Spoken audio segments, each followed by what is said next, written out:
Imagine it's 17th August 2018.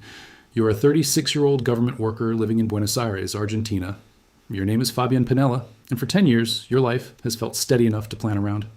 You rent a suburban house, your children have food on the table, your wife brings homemade meals to sell at your office, and you still remember what regular holidays feel like. You are not rich, but you have something even more comforting than riches: routine. The bus arrives when it should, the bills get paid, and the future seems like a road with painted lines. Then, in a single day, the road disappears because you lose your job just as the country sinks deeper into another monetary storm. If you have ever wondered why some things keep their worth while savings, salaries, and even bank balances seem to melt away, stay with me. What you're about to hear is not a theory. It is a pattern.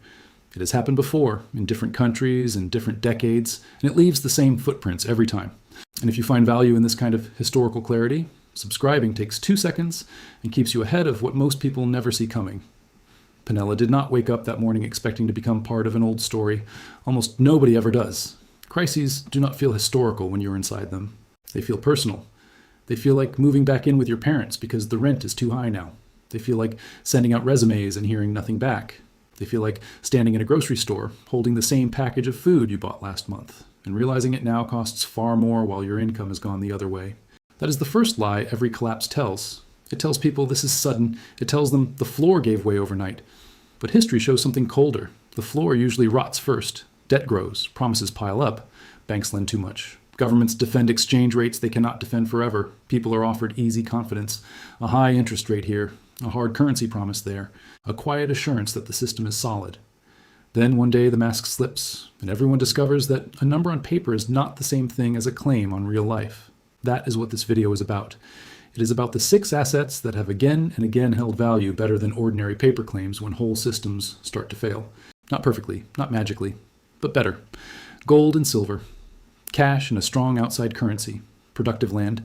Shares in businesses that sell things people still need in hard times. Modest real estate without crushing debt. And portable useful stores of value like jewelry, tools, and inventory. To understand why these 6 keep reappearing, we have to go beneath the panic and look at the machinery under the floorboards. Before we go further, there is something important to understand. In every crisis, there is a fight between symbols and substance. Symbols are the promises. The bank statement, the pension number, the salary figure, the official exchange rate. Substance is the thing underneath. Food, fuel, shelter, medicine, metal, land, productive work. A symbol works only when people trust that it can still be turned into substance later. Once that trust begins to crack, people rush away from promises and toward things that are harder to print, freeze, convert, or wish away. Think of an economy like a theater set.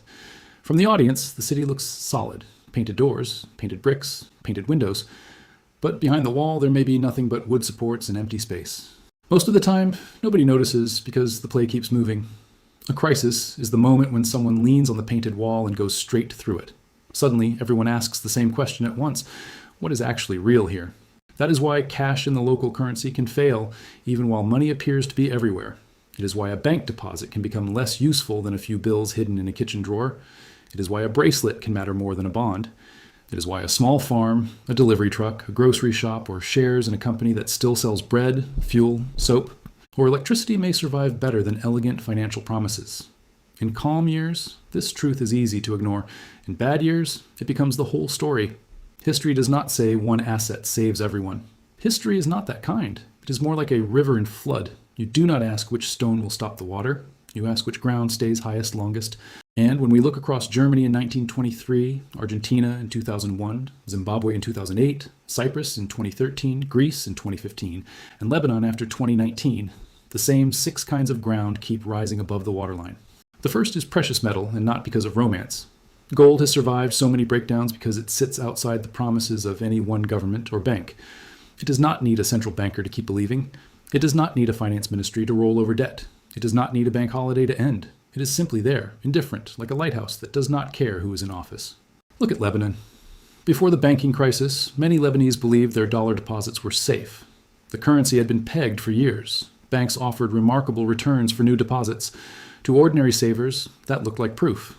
But Reuters later described the whole system as something close to a nationally regulated Ponzi scheme, meaning new money kept coming in to pay old promises until the inflow stopped.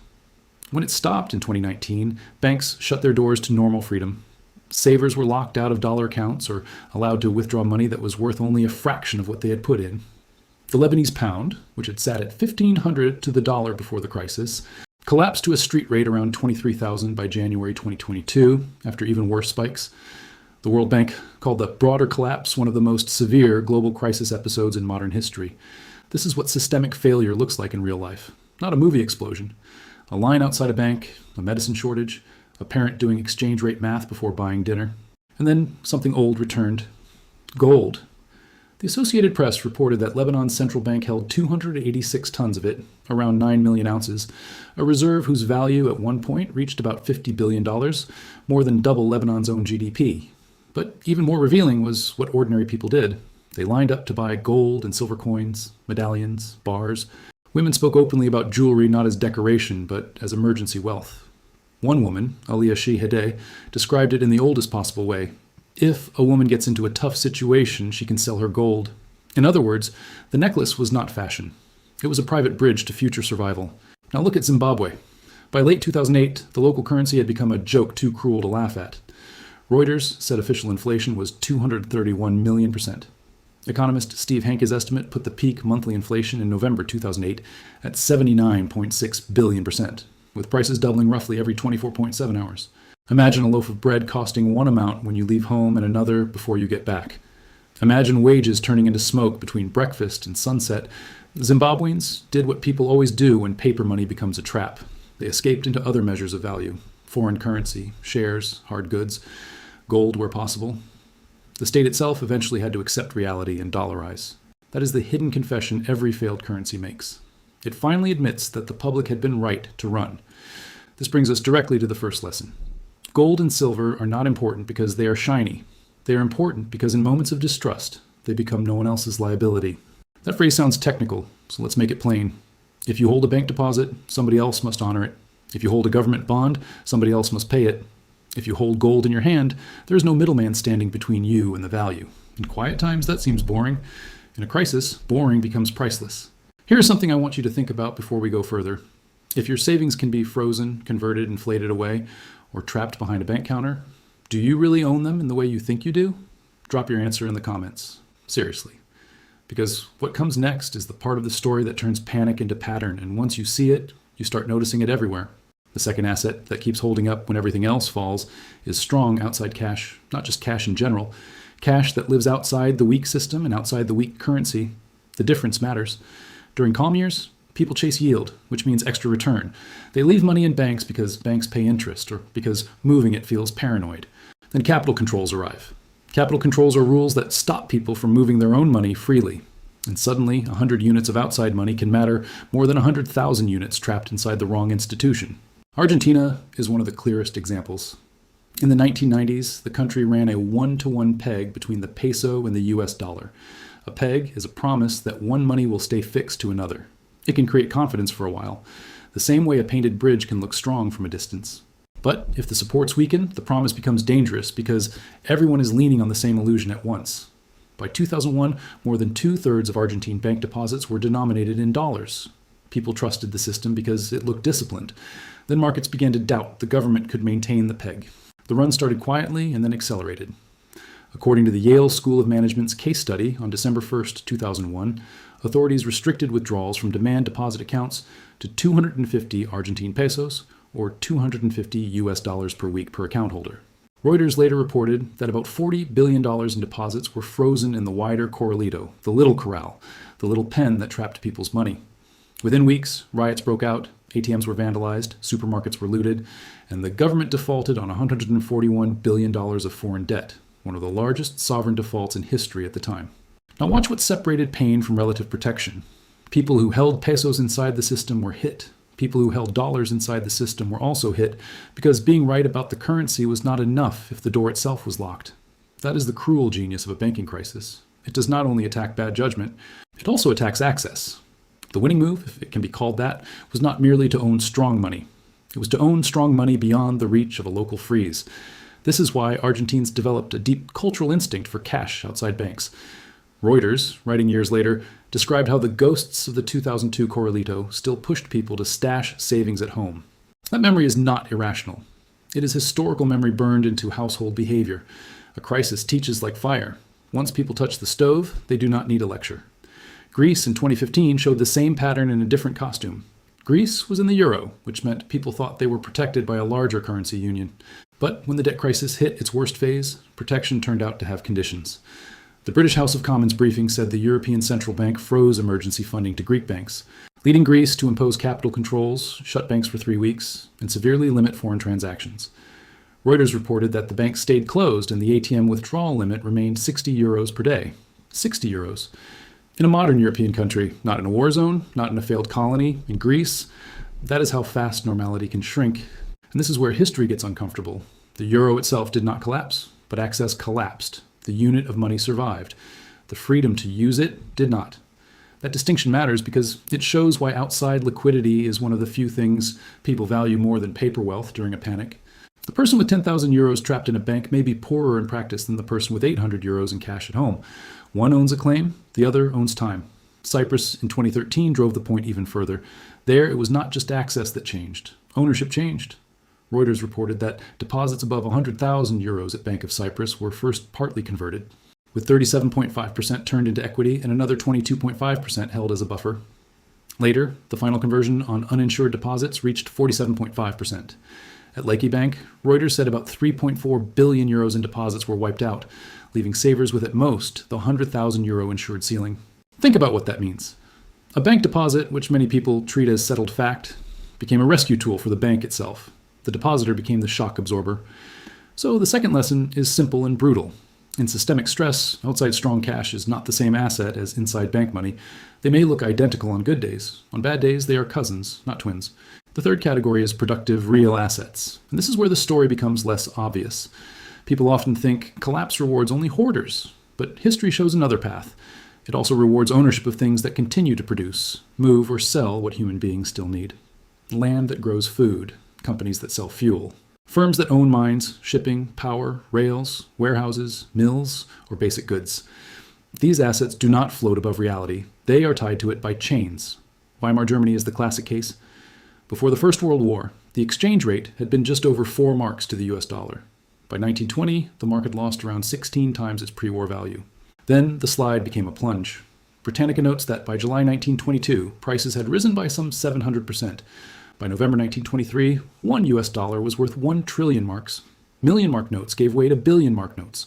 A wheelbarrow of money could not buy a newspaper. A student remembered ordering coffee for 5,000 marks and then paying $7,000. Marks for the second cup just moments later. Farmers refused to sell produce for paper they no longer trusted. Townspeople marched into the countryside to loot food. That last detail matters more than it seems. When farmers refuse money but still hold wheat, milk, eggs, and potatoes, they are telling you what value is. They are telling you the loaf is real and the note is not. Productive land did not stop the crisis, but it sat on the right side of it. The same was true in a different way for industrial assets. During the inflation, businessman Hugo Stinnes became famous for using loans to acquire mines, factories, shipping interests, and even banks, then repaying those loans in depreciated money. A 1923 New York Times profile called him Germany's greatest inflation profiteer. That does not make him admirable, but it does make the mechanism visible. The people closest to productive assets found ways to keep pace with the currency collapse. The people closest to fixed cash balances were crushed. Forbes, citing Adam Ferguson's work on the period, notes that ordinary Germans who had any cash often moved it into stocks just to hold on to some value. That makes sense. A stock certificate is still a paper claim, yes, but it is a claim on a real business, and a real business can often reprice what it sells when money is failing. That is why in Zimbabwe, economist Steve Hunke used the dual-listed old mutual share price to infer the true collapse of the currency.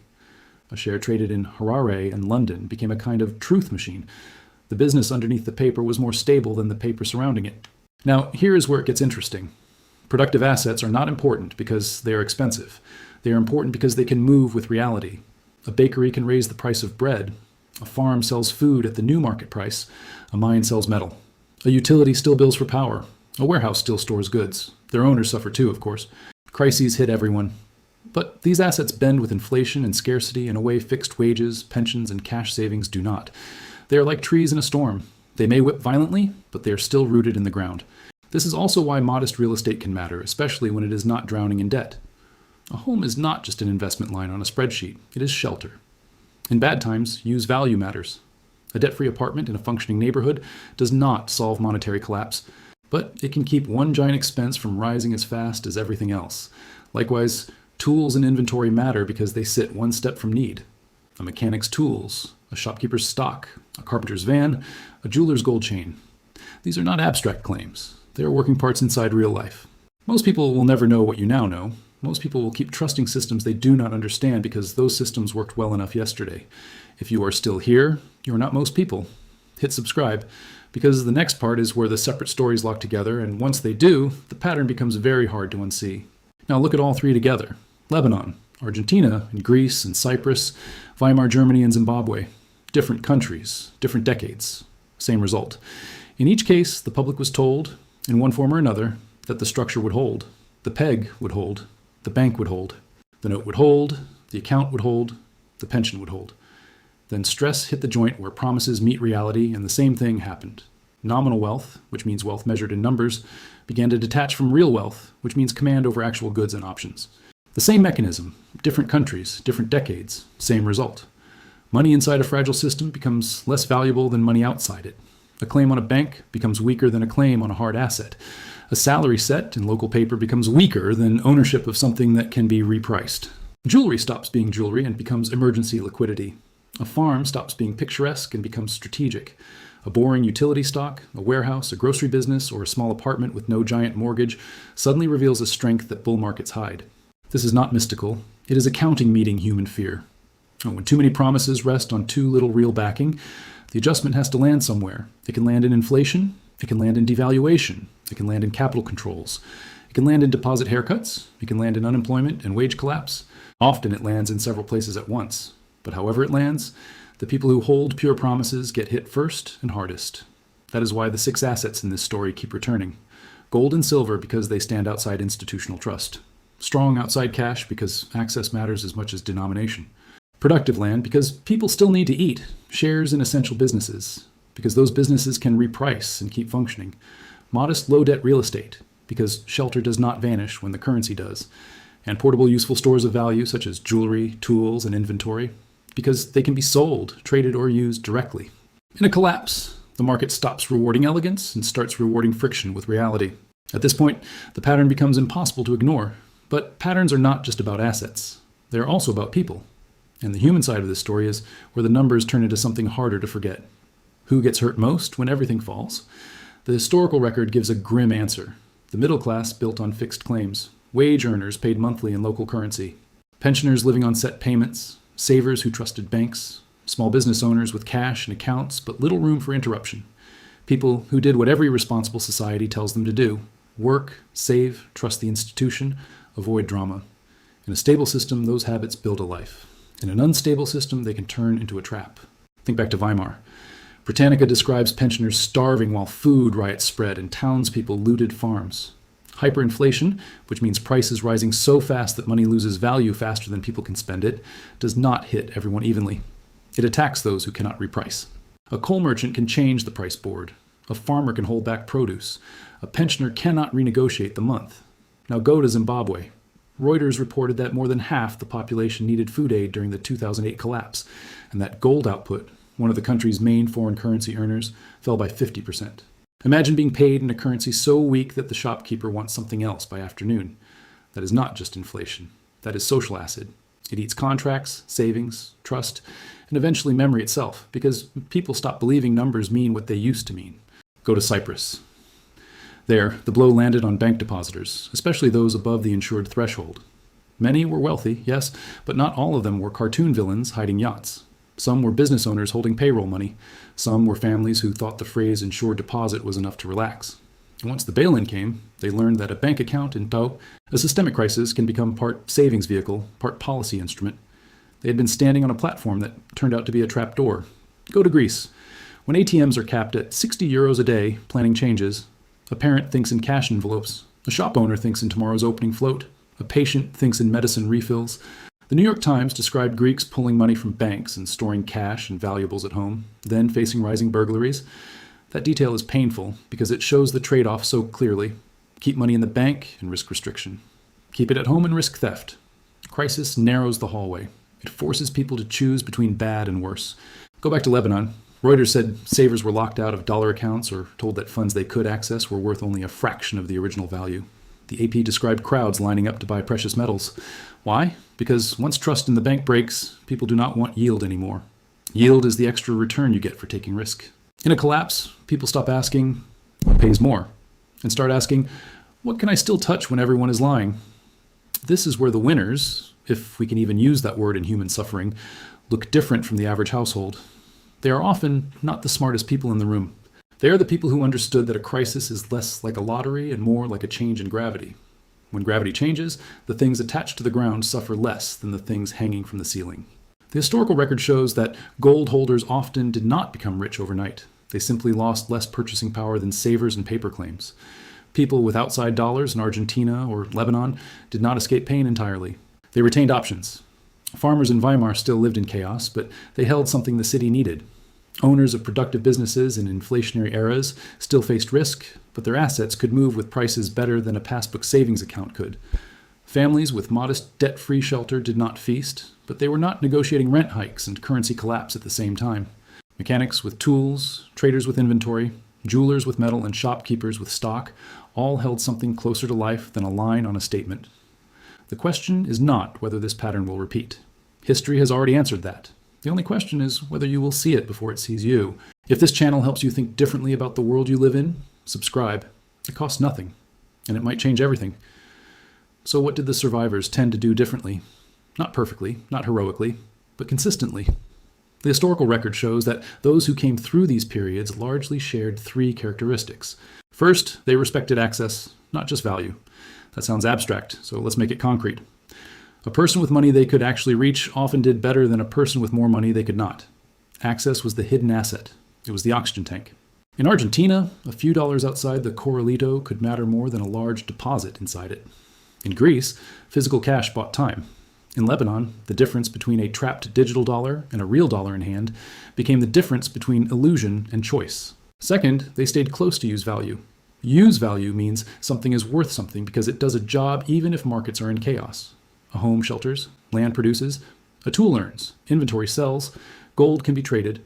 A utility stock is a claim on a service people still need. This is why the 6 assets in our story are so stubborn. They are not built only on mood, they are built on function. A crisis is a giant X-ray. It strips away stories and shows which bones are load-bearing. And when you look at the present, the echoes are familiar. Heavy public debt, banks stuffed with government paper, savers chasing yield, and confidence resting on institutions most people never inspect.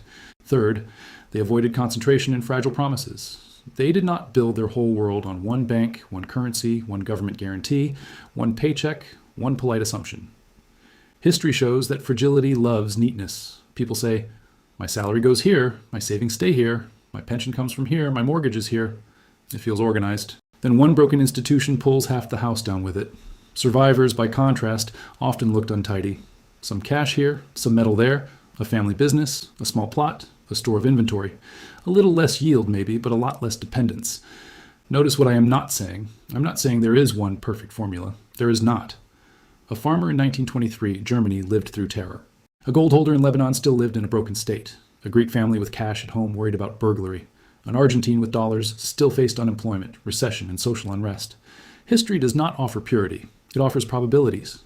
And the probability it shows again and again is that people tied to real, useful, scarce, and portable value tend to endure monetary breakdown better than people tied only to paper promises. That is why the 6 assets matter. Gold and silver were the ancient reserve. Strong outside cash was the bridge across frozen banking systems. Productive land was food with roots. Essential business equity was paper attached to machinery and demand. Modest low-debt real estate was shelter that could not be printed away. And jewelry, tools, and inventory were portable pieces of utility, tiny lifeboats hidden in ordinary life. Return now to Fabian Pinella in Buenos Aires. He lost his job on 17th August 2018 as Argentina slid deeper into crisis. Reuters reported that he, his wife, and their 2 young children could no longer afford the rent and moved into an apartment on the ground floor of his parents' house. The family lived on odd jobs and dwindling severance, while he sent out resumes and waited for answers that often never came. That is how these stories usually end for ordinary people. Not with one dramatic collapse, but with a narrowing. Fewer rooms, fewer choices, more dependence, less time. And that is the final lesson. When everything falls, the assets that hold value are usually the ones closest to reality itself, the ones hardest to print, freeze, cap, convert, or fake, the ones that carry use, scarcity, portability, or direct claims on things human beings still need. History shows this with a consistency that is almost eerie. Empires change, currencies change, governments change. But when the painted wall gives way, people still run toward the same 6 forms of shelter. This is historical and educational analysis. It is not financial advice. Every individual situation is different. Please consult a qualified professional before making any financial decision. This video is not for everyone. Most people will dismiss it. But if one person in your life needs to hear this, share it with them. Not because it will change the world, because it might change their world. Subscribe for more, and I will see you in the next one.